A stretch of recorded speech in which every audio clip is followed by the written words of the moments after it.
Hey gang, Tony here. I have a video for you that I was not expecting to make so soon, but the package arrived a lot quicker than I was expecting. So what I'm going to do here is kind of an unboxing and explanation of and discussion of the NESpi case. Some of you who are watching this perhaps know what I'm talking about if you are in the know. And if you're not, then I'll do a little explanation here. But I had this ordered from China. Comes with a little, they have a little card in there with like kind of a good luck for you and your family sentiment, which is interesting. That, you know, it's nice, I guess. So let me just show you what this is first, and then I'll kind of explain what's going on here. So we have what looks like, oh man, this is crushed. The box is crushed a little bit, of course, because that's how my post office around here likes to roll. Plus it was coming from China, so I'm hoping that the thing inside is not cracked. I do hear stuff rattling around in there. This is not boding well, so we're gonna see what's going on there. But this outside part is just a cardboard box, so hopefully whatever's inside is okay. As you can tell, it looks like a classic NES Mini, the thing that people lost their fucking minds over not so long ago. And basically what's going on here is that in lieu of getting an actual NES Mini, a lot of people realized, hey, we could make our own for the most part using a Raspberry Pi microcomputer.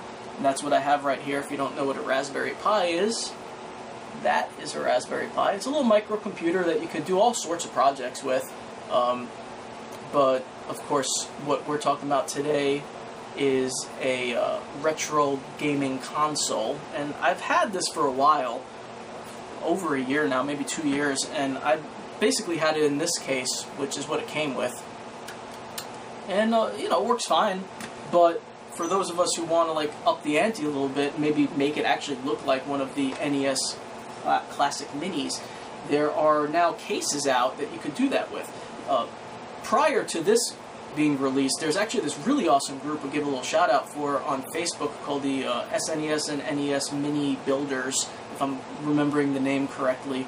And it's essentially just a bunch of creative, amazing folks who are doing 3D printed cases and doing a lot of different software hacks and all kinds of things to get functioning NES Minis prior to this thing being sold. So let me open this up and see if it's damaged or not, and see, show you what's in there. But this is a little bit more of a plug and play. I think we're going to be alright. The case doesn't go out that far, so that's good. Take a look in there. You can see they have actually pretty good packaging. And it certainly wasn't their fault. It was in bubble wrap and a bubble mailer. I guess it could have been in the box, but coming from China. Ah, this is what was rattling around in there. They give you a little mini screwdriver, so you can take the case apart or put it back together. Take a look at the bottom of the box there. The cardboard box is actually exactly what the case looks like, so that's kind of cool. Alright, so in the box we have our screwdriver. You can see there, pretty good packaging. That's what took the brunt of the crushing there. And opening this bad boy up, it looks like the case is fine. It is not put together. They have it open so you can kind of do what you gotta do. Take a look there. I don't have a real NES Mini to compare it to, but I've seen some comparison videos, and they are fairly accurate. They're pretty close to the official NES Mini. So you might see there's a little gap there. That's, I'm assuming, because I don't have it screwed down and it's kind of just popping up a little bit. So just giving you a little look. This actually opens up, which the NES Mini does not. So that opens up and shows they have a couple of USBs and the Ethernet cable adapter there. I'll talk about the pros and cons of this particular system. A lot of people are kind of annoyed at the placement of the Ethernet cable connection, but we'll talk about that. So that's pretty cool.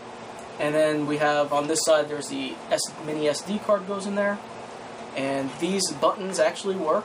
The power and reset buttons, they feel pretty good there. And on the back we have HDMI in and the power, and it looks like something else, another jack. I'll have to double check what that is. Alright, so on the inside, this opens up. This is a nice heavy duty plastic. I mean, it's, you know, they didn't skimp on this. Take a look on the top there. They certainly did not skimp. And then there was a little sticker as well as instructions. So it came with instructions on how to put this thing together. And very quickly I'll show you on the inside there they have screws. And this system comes, and this is what a lot of people are excited about, is that it comes ready to go. It's basically plug and play, that you can just put your Pi in there, plug everything in where it has to get plugged in, and you're off to the races.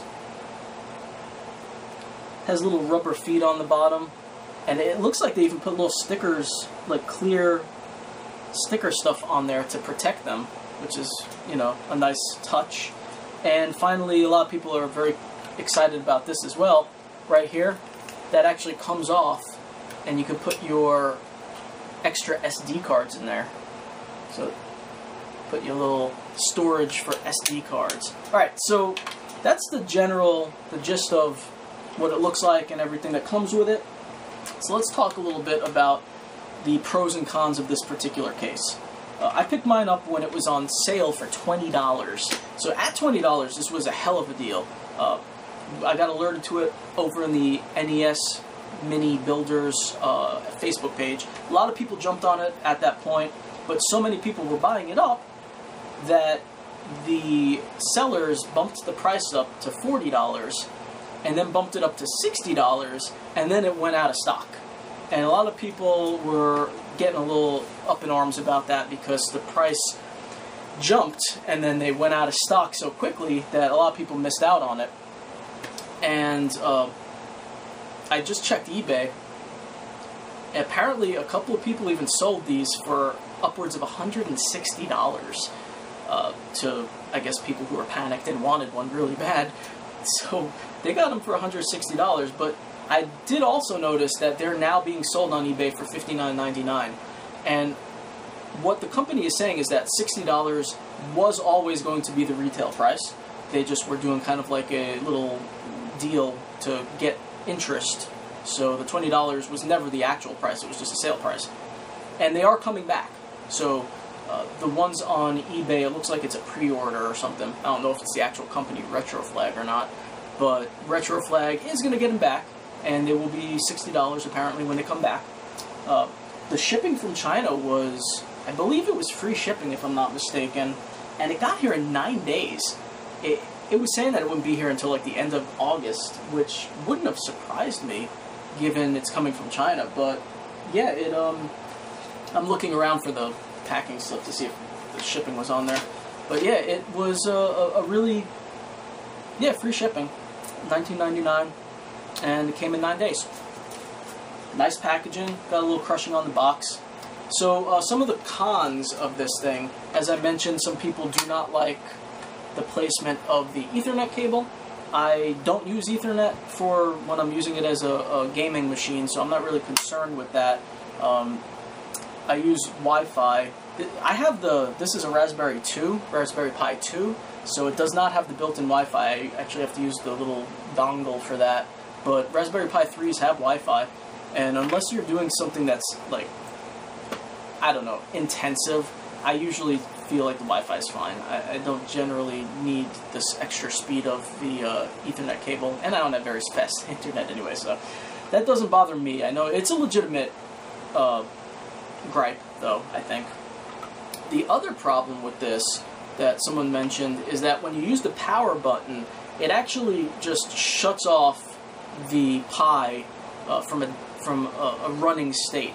So imagine, if you will, unplugging your computer from the wall while it was on. That's essentially what you're doing when you power off the Pi without going through the shutdown process. And that's because to make this as small as it is and as efficient as it is, they do not have like a power button. So when I bought this, it actually came with that.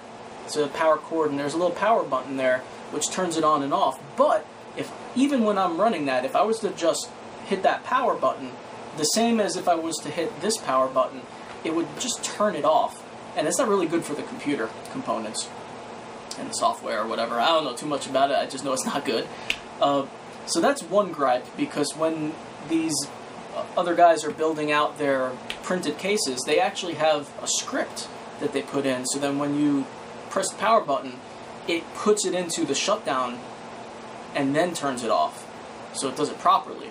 This guy the way it plugs in like through USB, I think, and it doesn't give you that option of putting a script. As far as I know, I'm hoping that some of the guys that are smarter than me about this stuff over at the NES Mini Builders page maybe come up with something. But until then, I'm just going to do what I always did when it was in this case, which is in the emulation station, go to shutdown, and then turn it off. And it's not that big a deal to me. I always do it anyway, because this is what I have. But it is, again, a legitimate gripe. It would be cool if we could have had the reset button and power button actually put it into a shutdown mode. That's pretty much it. I'm not going to make a video putting this guy into the case, because it's essentially plug and play, and it doesn't look like it's going to be that hard to do. Hope you guys enjoyed watching the video, and I will catch you all later. Breathe deep in the night. Bye.